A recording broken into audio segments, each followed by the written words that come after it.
Item 5.7, on va jouer au jeu du timer que vous aimez bien. Donc, formule de la quantité de mouvement. Voilà, vous avez 10 secondes pour donner cette formule.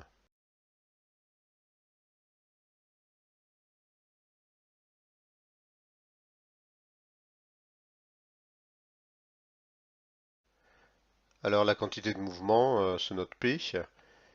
Et comme son nom l'indique, c'est en fait le produit de la quantité de matière en physique. Alors, la quantité de matière en physique, c'est la masse M. Et le paramètre qui mesure le mouvement, c'est la vitesse, V. Donc la quantité de mouvement P vaut masse fois vitesse. Alors remarquez bien que ce sont des grandeurs, enfin c'est une grandeur qui est vectorielle, hein. Donc faut pas oublier le vecteur dans la vitesse. Alors qu'est-ce que ça exprime? Ça exprime que lorsque vous avez un objet qui est en mouvement, par exemple un véhicule, une voiture, qui va à une vitesse v, qui se dirige dans un sens donné, elle va emporter avec elle, enfin la quantité de mouvement va emporter avec elle justement cette masse.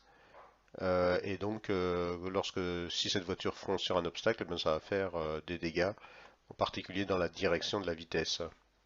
Alors en ce qui concerne les unités, vous avez alors la masse s'exprime en physique pour rappel en kilogrammes. Une vitesse doit être convertie en mètres par seconde si on vous demande de calculer la norme de la quantité de mouvement. Et enfin, donc, puisque la masse est en kilogrammes et la vitesse est en mètres par seconde, eh bien, la quantité de mouvement sera en kilogrammes fois mètre fois seconde moins 1. Voilà, alors j'ai remarqué que j'ai écrit deux fois accidentellement.